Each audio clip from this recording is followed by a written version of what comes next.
Assalamualaikum warahmatullahi wabarakatuh. Perkenalkan, nama saya Zardal Fadil. NIM 1866317. Baiklah, di sini saya akan menjelaskan tugas yang ketiga dari administrasi dan supervisi pendidikan. Yang pertama ada konsep dasar administrasi pendidikan. Pengertian dari administrasi pendidikan ini berdasarkan etimologi administrasi berasal dari bahasa Latin yang terdiri dari ad artinya intensif dan ministar artinya melayani, membantu atau mengarahkan. Jadi pengertian administrasi adalah melayani secara intensif, dan perkataan administer terbentuk kata benda administration dari pengertian Dr. Hadari Nawawis pada tahun 1982. Ditinjau dari katanya, administrasi mempunyai arti sempit dan arti luas. Dalam arti sempit diartikan sebagai kegiatan pencatatan data, surat-surat informasi secara tertulis, serta penyimpanan dokumen sehingga dapat dipergunakan kembali bila perlu. Dalam hal ini, kegiatan administrasi meliputi kegiatan tata usaha, dan dalam artian luas, administrasi menyangkut kegiatan manajemen pengolahan terhadap keseluruhan komponen organisasi untuk mewujudkan tujuan program organisasi. Sedangkan administrasi pendidikan merupakan perpaduan dari kata administrasi dan pendidikan. Pada hakikatnya, administrasi pendidikan adalah penerapan ilmu administrasi dalam dunia pendidikan atau dalam pembinaan, pengembangan, dan pengendalian usaha praktek-praktek pendidikan. Yang kedua ada fungsi proses administrasi pendidikan. Dalam proses pelaksanaannya, administrasi pendidikan mempunyai beberapa tugas tertentu yang harus dilaksanakan dan tidak berbeda dengan fungsi administrasi pada umumnya, yaitu fungsi perencanaan. Proses perencanaan di sekolah harus dilaksanakan secara kolaboratif, artinya mengikut sertakan semua personil sekolah dalam penyusunannya, sehingga menimbulkan perasaan ikut memiliki atau sense of belonging yang dapat memberikan dorongan kepada guru dan personil lainnya agar tetap dapat dilaksanakan dengan baik.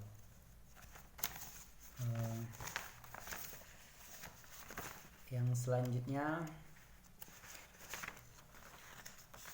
yang B ada pengorganisasian. Pengorganisasian di sekolah dapat didefinisikan sebagai keseluruhan proses pengatukan kekuasaan atau pewenangan, pekerjaan, tanggung jawab, dan personil sekolah yang mempunyai tata hubungan satu sama lain.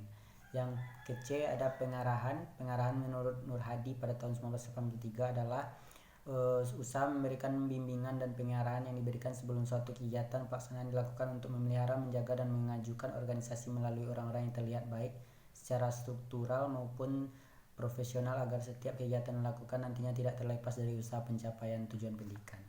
Yang D ada pengawasan atau controlling. Menurut Nur Hadi pada tahun 1983, pengawasan adalah kegiatan mengukur tingkat efektivitas kegiatan kerja yang sudah dilaksanakan dan tingkat efisien menggunakan komponen pendidikan lain dalam usaha mencapai tujuan pendidikan.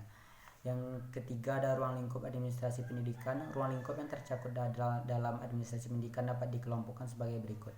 Administrasi material, yaitu kegiatan administrasi yang menyangkut bidang materi-materi atau benda-benda seperti ketatausahaan sekolah, administrasi, keuangan, dan lain-lain.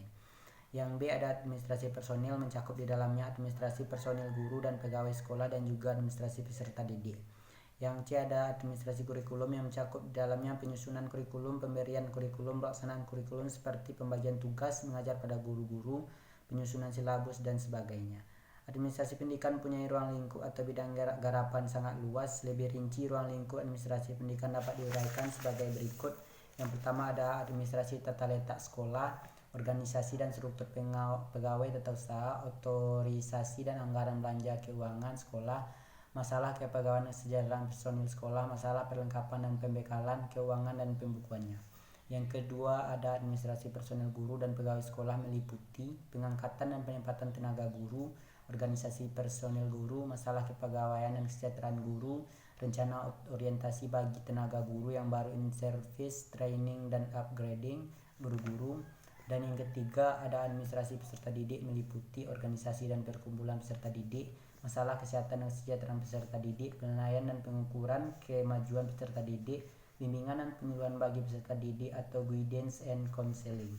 Dan yang D ada supervisi pengajaran, meliputi yang pertama usaha membangkit dan merangsang guru-guru dan kepegawaian dalam menjalankan tugas-tugasnya masing-masing untuk mengembangkan, mencari, dan menggunakan metode-metode baru dalam mengajar dan belajar yang lebih baik, mengusahakan cara-cara menilai hasil pendidikan dan pengajaran, Dan yang E ada pelaksanaan dan pembinaan kurikulum. Hal ini meliputi mempedomani dan merealisasikan apa yang tercantum di dalam kurikulum sekolah yang bersangkutan dalam usaha mencapai dasar-dasar dan tujuan pendidikan dan pengajaran, menyusun dan melaksanakan organisasi kurikulum serta materi-materi, sumber-sumber dan metode-metode pelaksanaannya disesuaikan dengan pembaruan pendidikan, pengajaran serta kebutuhan masyarakat dan lingkungan sekolah.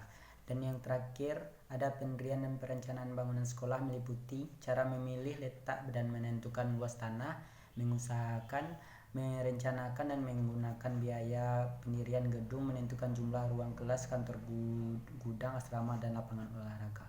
Hubungan sekolah dengan masyarakat, sekolah dengan sekolah lain, sekolah dan instansi sekolah dan masyarakat. Baik, hanya itulah yang dapat saya sampaikan pada tugas yang ketiga ini. Jika ada salah-salah kata saya mohon maaf. Saya akhiri dengan wabillahi taufiq wal hidayah. Wassalamualaikum warahmatullahi wabarakatuh.